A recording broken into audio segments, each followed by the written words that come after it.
Good afternoon, good evening, good morning, whatever time of the world you're in.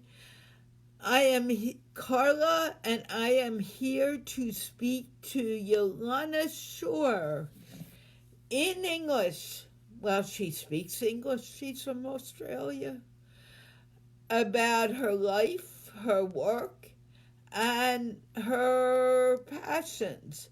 Now, I have to say, Yollana's really very interesting. Um, I could learn a lot from her because I see that she is extremely organized and she's determined to bring prosperity into her life. This show, like all of my shows, is sponsored by the Institute of Peace, which is an online organization creating peace around the world, one conversation at a time. So I want to welcome those who are watching. Hi, Pargash. Jeff Nepper, hi. Actually, I need to talk to you. Please give me a call when you have a moment. Um, but right now, my focus is on Yollana from Byron Bay, Australia. And I see her head, so she must be here. And I am bringing her on camera. Okay, Yollana. We are going to talk. Hi, how are you? Hi, I'm good. Can you do a brief introduction of yourself, please? Sure, yes. So I'm Yollana Shore, and I live very close to Byron Bay. It's the most easterly point of Australia. Very beautiful area. It's whale season now, so we have whales, coming up and down the coast Wow. here, which is really beautiful. Yeah, and I do a few different things. I've been doing small business coaching for a while, and then I've moved towards executive leadership coaching. But I'm also doing some prosperity and abundance work here in my local community, some live workshops, and then that's sort of evolved into I have a 101 Days of Prosperity live group on Facebook as well. So yeah, leadership, purpose, prosperity is kind of my jam. Can we go back to the whales? Are you Yes, we can go close? back to Wales. Yes. I am totally fascinated by whales. Um, Yeah. do you live near the shore so you can see them regularly? Yeah. So I'm staying at the moment, I'm staying in my mother's house, and she actually has a view of the ocean. And you can literally just see them from her balcony. But anyone who lives around here, you can just go down to the beach. And just about any time I look, you literally can just go out and you'll just look and it'll be like, there's one, there's one. I mean, they're out there every day. We went on a whale watching tour earlier this year. So like last month, so there's also little boats that'll go out and you can go right near them, which is really special. That's the second time I've done that. So yeah, it's an amazing experience to give yourself, is to get up close with whales. They just, they're pretty magnificent, majestic creatures. And when you see them playing, even when you see them from far away playing in the ocean, it always brings a sense of joy. It's like, oh, there they are. They're just flapping about, they're breaching, they're flapping their tails, and you always feel very special and lucky when you see it, even if it's become a normal thing and they're always, it's always gives me that feeling of like, oh. So It would do yeah. that for me. Are they friendly? Well, I don't know, in the sense of, I mean, I haven't spent that much time with them personally in that sense, but I do know that they're sometimes curious. So the boats that go out, sometimes apparently they're responsive to noise, so sometimes everyone will be banging on the side of the boat and or stamping on the boat, and the whales will get curious to see what's going on over there, so sometimes they'll come closer just because you're there. And other times the boats are really trying to get that. They have laws they have to follow about how close the boat can get to the whales, so if they get a certain distance they're not allowed to go any closer. But if you stop driving at that point and the whale comes to you, you can get really close. You're allowed to let that happen. So it can, we had one time where we were on the boat and these whales maybe 10 meters away, and they just sort of, what do you call that, when they come up over the water, and then they dived pretty much under the boat and came out on the other side. And you just see, you see the barnacles on their skin, you see their eyes, like it's very special. Yeah. We're very lucky to have these creatures in our oceans. We are. I mean, yeah. I have always, I would say for the past 20 some years, had a fascination with whales. Yeah. Not sure why, Yeah. but they're just so, to me, they are so amazing and so majestic and royal and all of those Yes. things. And when you said, oh, we have whales, I couldn't help it. I wanted to know more.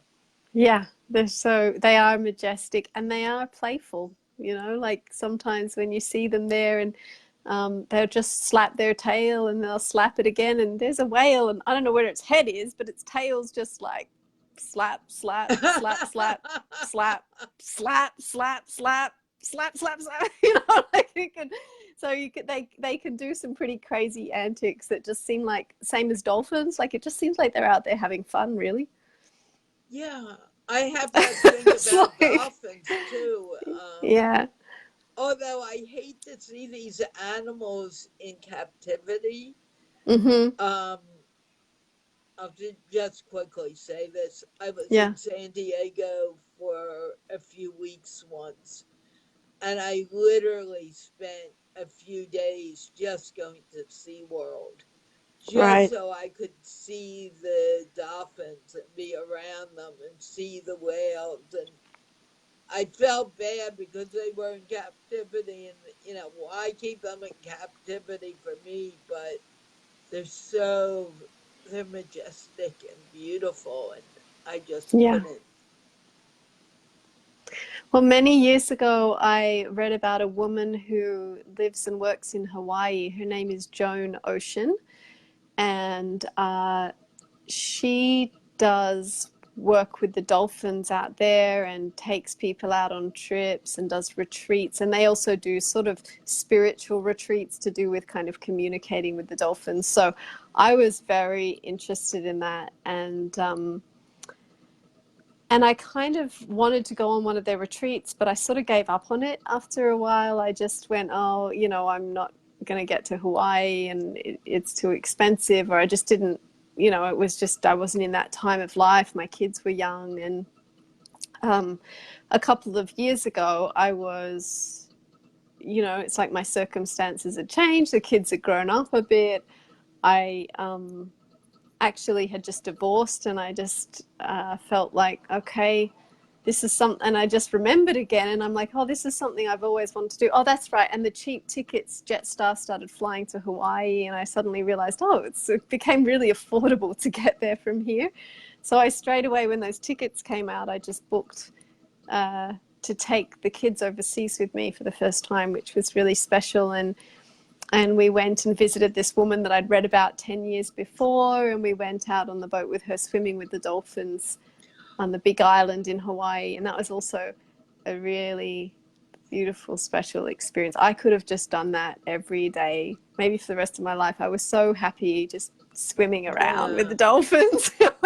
And they're wild out there, it's like you really, it's a very special experience. Yeah.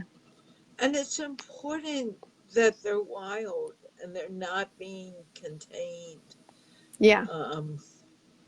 I literally had some problems because what I was seeing were not wild dolphins. And Yeah. yes, they could do wonderful tricks, but is that fair to them? Yeah. Yeah. And the one other time that's really memorable for me about dolphins, because I've also seen them in SeaWorld, but I think I was about 15, and again on this coast, but up in Queensland. I was up at Noosa, and there's a headland walk. So it's just it's a national park, and you can kind of walk around the headland. And I came to this one spot and stopped and looked down, and underneath you, there's a surf beach. Not really a surf beach, but anyway, there's a section of the beach where there's a lot of waves and where the surfers tend to go. And there was a large pod of dolphins. I can't remember now if it was like 20 or 50, but it was a lot. And they were out there playing like for the way you would see. So they were tail surfing. You know, when they go right up, the tricks they do Yeah. in SeaWorld, like they go right up on their tails and they so they were doing that. And that's one of those memories that I'll just treasure for my whole life, was seeing dolphins playing like that in the wild. They were just in the waves, surfing and having fun. And they were doing all the tricks they do, but just for the fun of it. So it was beautiful to see. Yeah, they Wow. like it, you know. Yeah. That's amazing. Yeah. Anyway, Okay, so that's our I whale and could dolphin talk to you moment. about this. Do you have any pictures of that? Not of that first time I saw them. No, it was just one of those moments where you just, as I said, you remember it your whole life. Yeah. Yeah. I had a dolphin in SeaWorld who really liked me, and he would just come and say hello and pat, hang Oh, out with me, beautiful. which to me, it was just so very important, Yeah. you know. But anyway, I could talk to you about this forever. It's I want now real. I've always wanted to come to Australia. Hmm. Now there's no doubt I am Right. coming. Yeah. When I don't know, but I am coming. Yes. Yeah. So your work, what made you start this prosperity group? I've been interested in that. You sent me, I have all that information. I have to Yeah. admit, I don't go to the group as much as I would like. But tell Yeah. me how that got started, please. So I'm training I've been doing healing and personal transformation work with individuals for about 20 years. And this year I started training in a new modality, which is called family and systemic constellations. And it works not just on the individual, but kind of working with a group and also working with ancestral energies. So working with family systems and the impact that our family systems have on ourselves and our lives, and how we relate to our lives and to how we come into our own sense of wholeness. And as I was doing this training, as I mentioned, I've been doing business coaching. So I've been working around that area of money and our relationship with money for quite a long time. But I started to really get deeply the impact of our ancestral conditioning. And the area that I live in has become one of the most expensive areas to live in Australia. And it's also one of the areas of highest unemployment. So it's a really touristy area, and there's also a lot of people around who are artists and teachers and single parents, and musicians and healers, people who have their own small businesses. So there's just a lot of people who are kind of struggling. They have a lot of gifts to share, but the difference between that and the kind of level of like the lifestyle in our area, the way that the lifestyle requirement is kind of creeping up just in terms of rent as a start. You know, I think that gap is getting bigger and bigger around here. And what's happened in the past is people just tend to move further out to the hills. So it started that Byron Bay was that center of alternative culture, and there was a lot of bohemian and creative people. And then it got more and more touristy, and people moved out to Mullumbimby. And, you know, now Mullumbimby is becoming more and more fashionable and chic, and the rent is becoming more, and so people will continue moving out to the next place. And I felt like I wanted to support the community in a way of, okay, maybe we can start to address some of the financial challenges that people are having. Maybe you don't have to move out. It's kind of what I was thinking, is like, maybe you could increase your income. Maybe we could meet the demands of this new, you know, the, what do they call it? The gentrification of the suburb. Maybe there's a way that it can be met and incorporated for some people if they want to do that. So I ran some live workshops, in-person workshops here, to share some of this work. And then I just wanted a way to keep sharing it, to build community with, I guess, people all around the world, to share some of the tools and the techniques that I use. And I started the Prosperity Live to do that. And I have to admit, there's one other reason that I started the Prosperity Live. I'm a very creative person, and I can, as I said, I have a lot of experience in healing and stuff, so I'm very skilled in that area. But one of the things that I haven't been so great at sometimes is the sticking with it energy. Like, I'm really great at starting things and not always so good at sticking with it. So I gave myself, so the 101 Days of Prosperity is also a personal challenge to myself, is to actually just create 101 videos about prosperity. I know I have a lot to share, but I know that I can like just share a tiny bit of what I've got, and then I don't know, I get distracted, or I go off and start another project, because starting things is my strength. And so part of that for me is it's a personal invitation to myself to just show up over a whole year, or however long it takes me, to do 101 videos. How many videos have you done so far? 15. I've seen some of them. I haven't seen all of them. 15, so I'm on the way. Yeah. Well, that's good. That's the beginning, you know. Yeah. No, I'm over a tenth of the way there. Yeah, I actually come from a family that you say you're going to do something and you do it, and it doesn't matter. Right. And because of that, when I decided the mindset journey, and I didn't even say I'm going to do it for a certain period of time. Right. I just thought, you do it every day, and let's see where it brings you and takes you. Yeah. Now, talking about that, can you talk a little about the techniques you are using in your business? You mentioned something that I had never heard of before, and I'm curious about it. And Family constellations? Yes.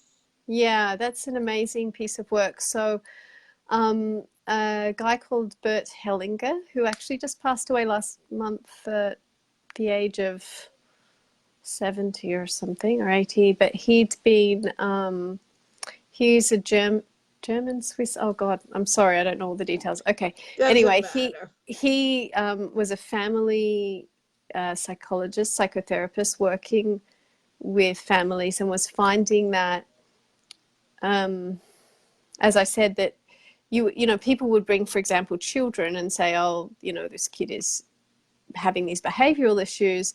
And he started to see the way that the issues that they're having are not necessarily a symptom of something inside the child, but a symptom of something inside the larger family system.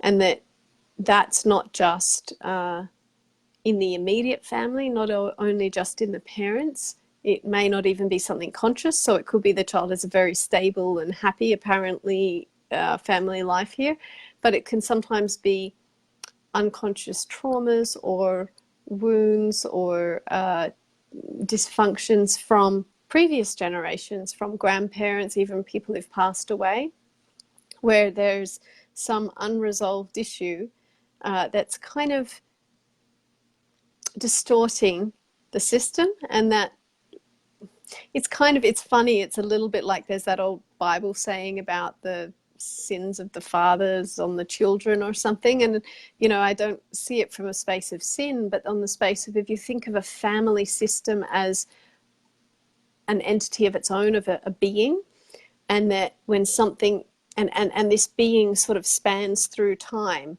and so when something is wounded at some earlier time and that wound is never resolved, then at some later time another part of the family system will bring that issue to light so that it can be seen and healed. And so sometimes the symptoms we see in our lives, or that we have, are actually kind of like burdens that we carry out of love for previous generations.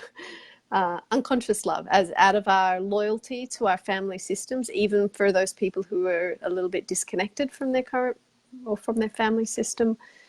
So yeah, there's some very deep principles, and it's a little bit hard to explain, but it's very powerful work. Now, I'm curious, because the past is in the past. We all make mistakes. We all go through life. And the future is in the future. We don't know where it's going. We only have this moment. Do you think that knowing what has happened in the past helps you move through to the future? Well, there's an important distinction between, when we say it's important to be in the present moment, most of all what we're talking about is teaching our mind to be in the present moment, because we can get very stuck in repeating stories about the past. But in family constellations, we're working with an energy dynamic, not a story of the mind. So we're kind of working with something that actually is manifesting in the present, but its source is in the past. And in that sense, it's not really, it's not like you're creating. The reason we say be present, it's not like it's in order to not create some new story, but this is very much about something that's happening in the present, and that resolving it means incorporating the past. But I also just want to mention about that for me, particularly as a sort of white Western woman, my version of spirituality doesn't have, talking about being in the present moment. And anyway, I guess what I'm saying is we tend to not really have a very integrated understanding of the relationship that our ancestors have to our present day wholeness. And when we look at most other cultures, they have a much more reverent, or even just a more intricate understanding and respect for previous generations and the impact that they have on the present generation. I understand being respectful of those who are older and who have experience. I understand being respectful of our past. But I guess what I'm trying to understand, or I'm working on understanding, I don't like to use the word try, is whether it's important to completely understand what has happened in the past. Because no, past... it's not about understanding particularly. Okay. No, that's what I mean by it's not about the story. The constellation works on right relationship and orientation. So if I could give an example, Yeah. One of the principles of family constellations is that in a healthy family system, love flows forward through the generations. And so if you imagine that, how that looks standing, you would see two parents and they're standing like this, and then in front of them the child is standing in front of them, and they have their back to their parents and they're facing forward, they're facing their future life, and in front of them is their child facing forward, facing the future. And so if there is some kind of, sometimes for example, a mother who was ill will mean that her child, and not fully able to be present, support, care for her child, means that her daughter may not feel that she's free to live her own life. This is happening at a subconscious level. She may feel she needs to turn towards her mother and sort of rescue and look after and support her mother more than receive the support as a child from her parent. And that kind of that happens. There's nothing wrong with it. It's like that happens in life, but it can then impact that child as they grow up. They may spend a lot of time trying to rescue everybody else in the world as well, because they never felt that basic just wholeness of, I can rest into, I have my parents at my back and I can face my own life and create my own destiny. So it's not to understand the whole story, but in constellation work, you would just give that person, if they were the client, you would just give them an experience of facing forward and feeling that support from behind, like the flow of unconditional love through the generations. And it's quite powerful and transformational to do that. How? I would think so. Mm. How do you, and you may not be able to answer this, I'm just asking. Mm. How do you give the person the feeling of the love that has come down the generations? I remember as a child going into, not a child, a teenager, maybe early 20s, going into therapy because I wanted to understand myself. And instead of it helping me, it actually made things worse. Right. So, you know, and I learned that very quickly. So I'm wondering how you turn this around so it doesn't make things worse, but it helps the person grow. Mm. I've never met someone who has said, I went to therapy and it made things worse, but I respect that happened. But it's like, to me, I don't know about that individual situation enough to say what was Right. going on for you, and therefore how to do that Well, differently. I it's mean, more or less remembering, some of the negative things that had happened. right, it was re-traumatizing because it Right, brought up more of the, so you felt worse. Yeah. right. Yeah. And I'm So just wondering if this process d- brings you to remember the past and, oh, this happened and my mom said this and I felt so horrible and blah, blah, blah, not instead so of, much. It tends to be, and it's not a like, let's go over and over what happened. It's actually, for example, it works in, I mean, now I'm not exactly talking about what I do on the live prosperity lives, because yeah, they don't go as deep as this, but right, in an in-person workshop with somebody, or when I'm working with an individual client, in that situation, again, let's say the situation is with their mother, we would say, we would, there's different ways you can do this, but the most powerful way is in a live workshop, and there you would actually choose other people to represent yourself and your mother, and you would have those two people stand in the room, and you would just see how they're facing each other, and you don't need to go into the story of all the details of why, but you may see that, the child is looking towards the mother as if they're wanting something from them, and the mother is looking out into the distance. And so that whole picture may eventually help you realize that the mother was actually, or maybe she's looking down at the floor and you see, oh, actually, maybe the mother lost a sister very young. She never resolved from the grieving of that. And so she never brought a full presence. You know, she was grieving her whole life and she never brought full attention to her child. Something like that, where it's like you understand a deeper cause, but not necessarily going over she did this and he did that.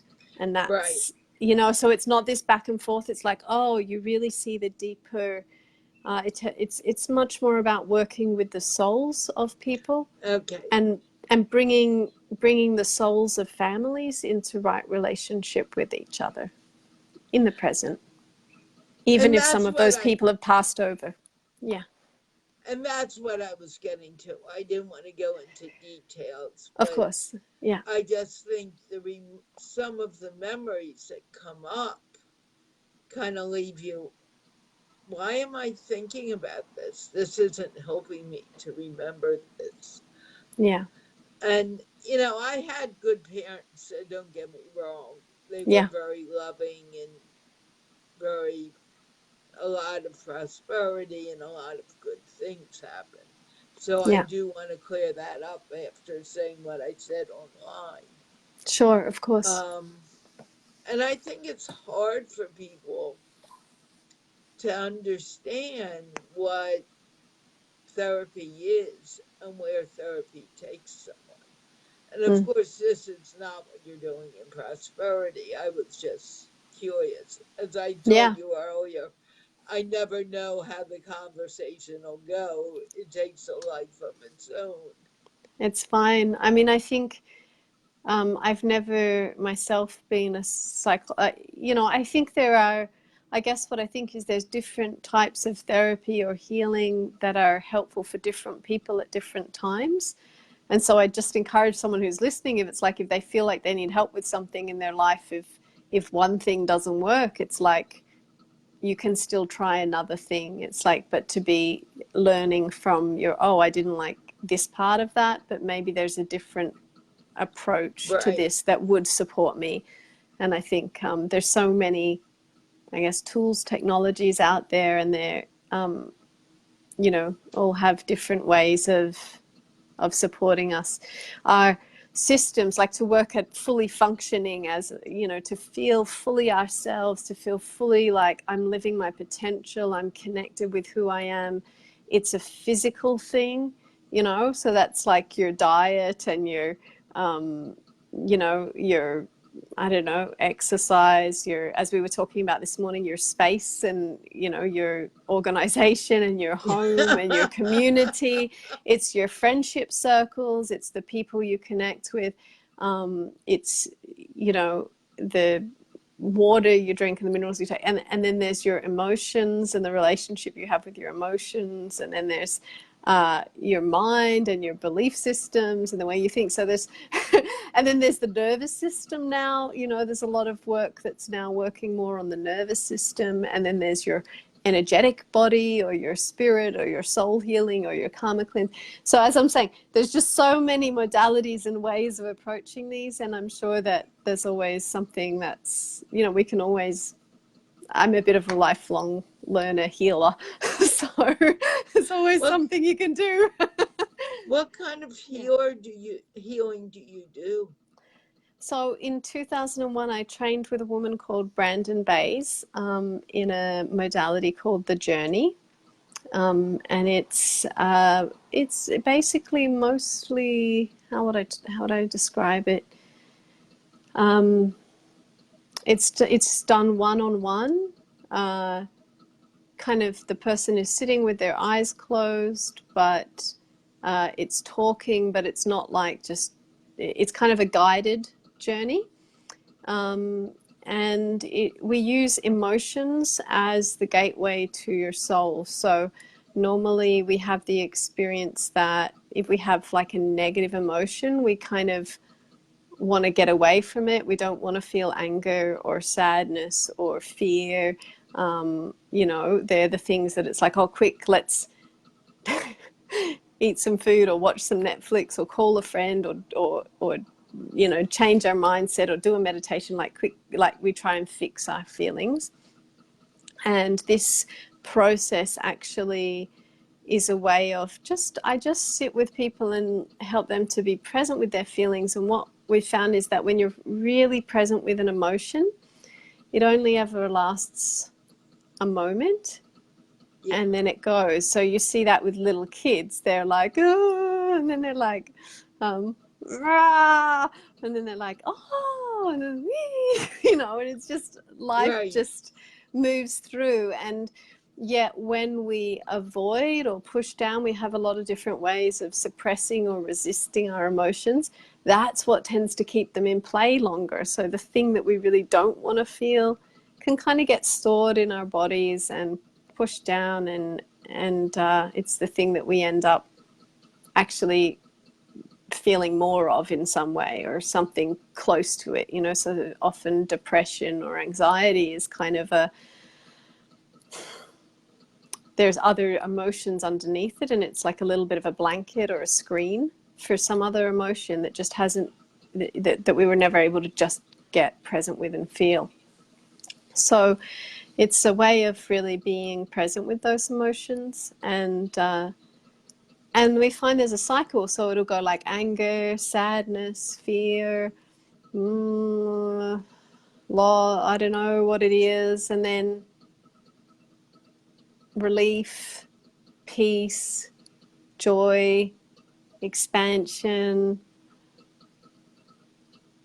the whole universe, like that's what I mean by as a gateway to the soul, like that. Right. When you're very present, like you were saying earlier, when we're really in the present with our feelings, that they open us into the wholeness of and the fullness of who we are. And then from that state of fullness, we're able to look to a traumatic experience you might have had, or some memory that caused those emotions to come up in the first place. And another part of the journey process is to really, really resolve that memory, to empty out all the things you didn't say at the time, to kind of breathe in the resources that you maybe needed at the time to get through that situation, and then to really forgive yourself and to forgive the other people who are involved. And that forgiveness is such a powerful part of both emotional healing but also physical healing. So the journey's been used for emotional issues, but also it tends to be a very powerful way to get to the root cause of a physical condition and support the body to go about healing itself with things that would otherwise be difficult to heal. Yeah. To me, that's fascinating. I have friends who say, oh, I'm so good at controlling my emotions. And I'm like, oh, yeah, tell me about it. Because emotions come up and you can't really control it. Yeah. Yeah, and I think it's a muscle that you can develop. I mean, I'm talking about it in a healing process, obviously, but having worked with that healing process for 20 years, it's like, for me, I think, it's actually a muscle that I've developed in my daily life, is like an emotion comes up and being able to just,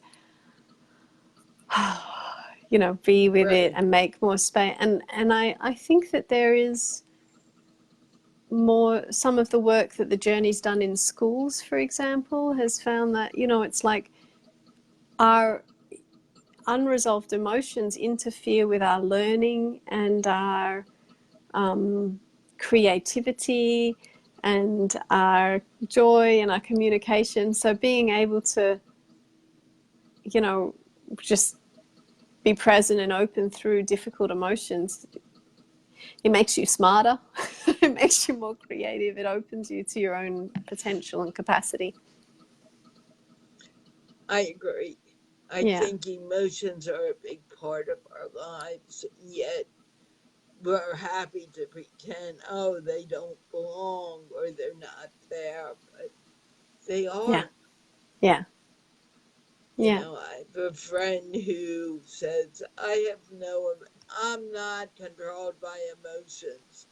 And the next moment you see that he does something that shows, oh yeah, you're not controlled by emotions at all, are you? Right. And I kind of laugh at it, but you know, it's a reality. Yeah. And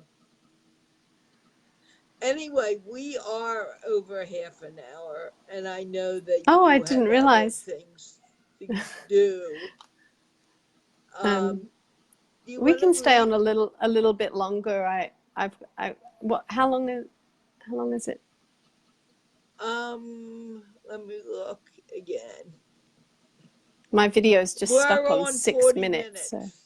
okay, good. Oh, well, we can take another 5 or 10 minutes to finish up. That's fine. What would you like to tell the audience who are watching? Well, I think that everything that we've been talking about, from dolphins and whales and, you know, connecting with the things that give you joy, to being present with your difficult emotions and creating more capacity in yourself, to understanding and resolving the issues in your family or in your past that may be kind of weighing you down or holding you back a little bit, either consciously or subconsciously, that all of these are essentially the these are the ways I work with prosperity. So these are the things that are pointers to getting in touch with living a life that is really prosperous on your terms, like on in terms of what prosperity means to you, in terms of if that's about relationships, if that's about money, if that's about lifestyle, if that's about you know, your vocation or your career, that all of this kind of deeper work around ancestors, family, emotions is very, very powerful in kind of shifting, clearing, getting stuff out of the way so that you can live a more prosperous life. And how do you feel it has affected your life? Oh, so many ways. Like I was just saying, you know, I guess for me, part of it is having those muscles a little bit. You know, it's just having the ability uh, to be present with myself and with others in a huge range of circumstances, to be present with a whole lot of different emotions. That's very supportive in my close relationships with friends and my partner as well. It means I can really be present with them and not, you know, I can actually receive more love and give more love because I'm able to be present in those things and to yeah. And I guess also kind of I feel that all of these things have connected me with that, whatever you call it, God or the universe, or with that kind of greater intelligence, with the synchronicity of life, with the space where things are flowing, are happening easier. I guess how it's affected my life, I'm happy.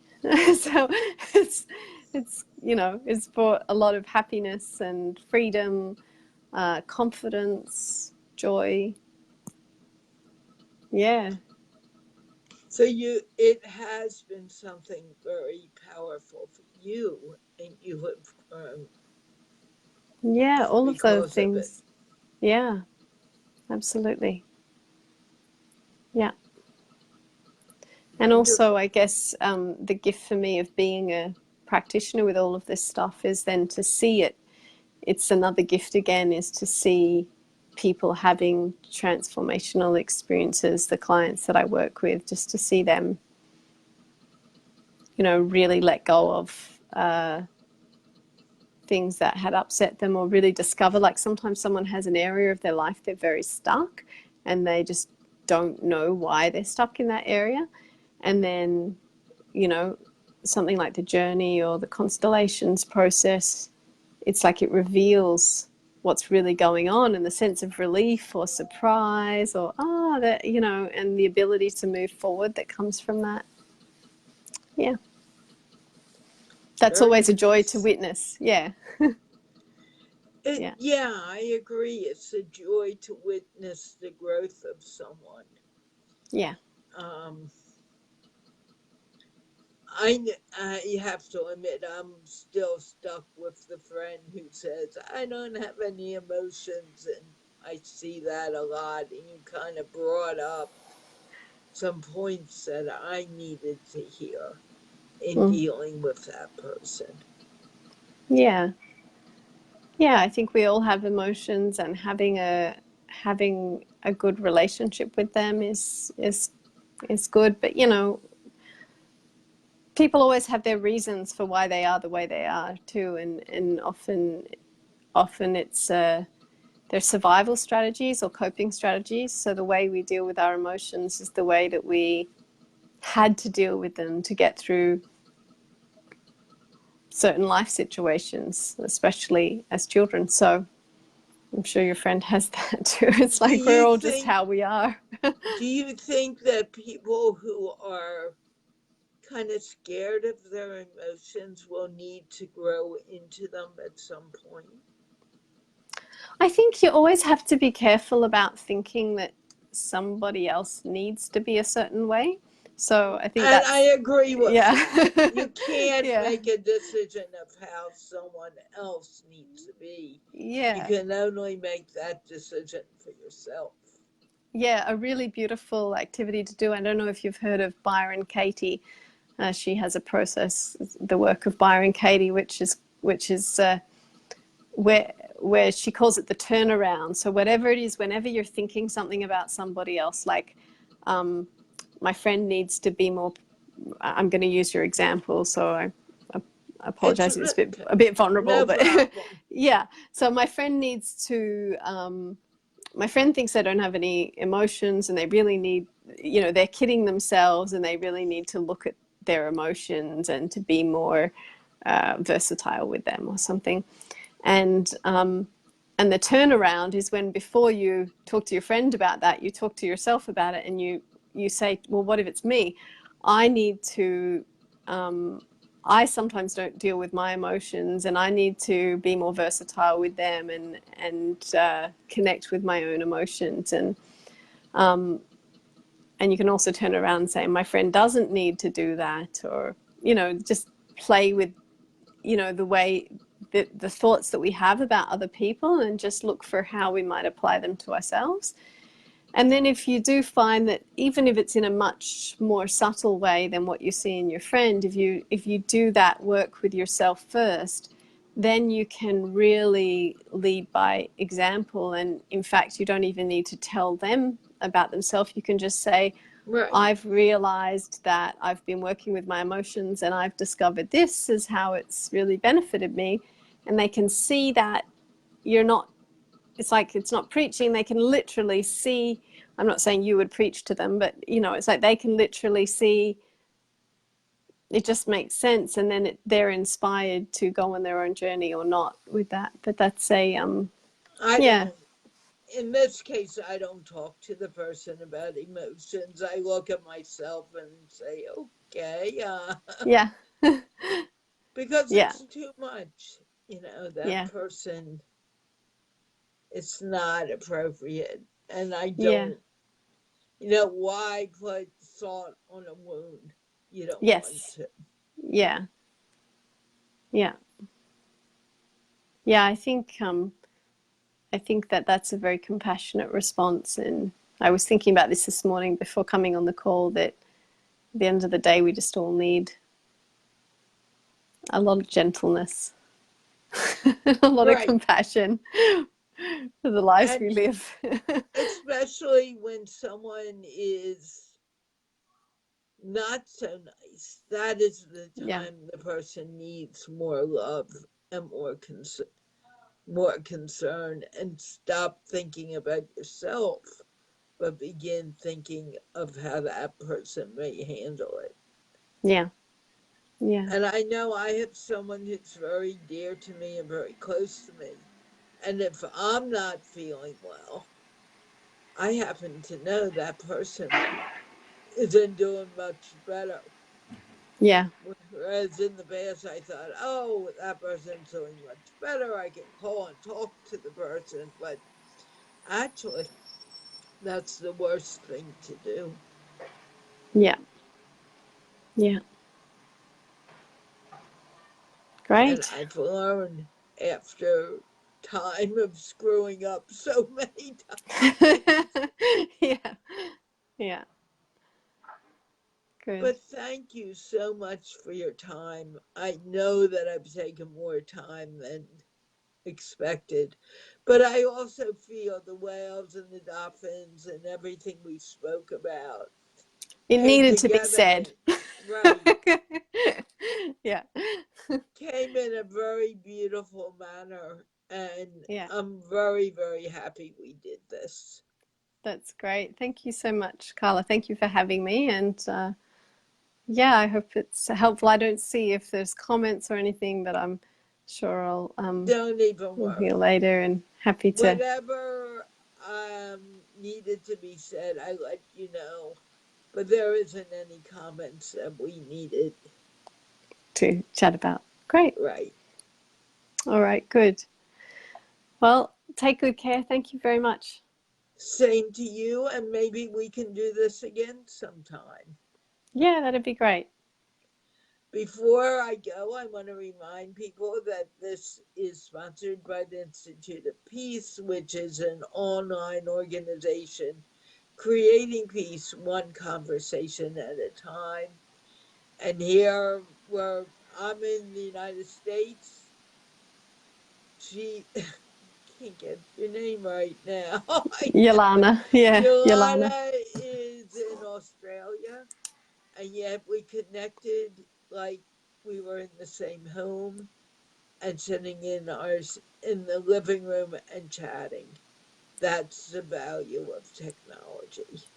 That's right. Have a good day, people. Thank you very much Thanks. for watching.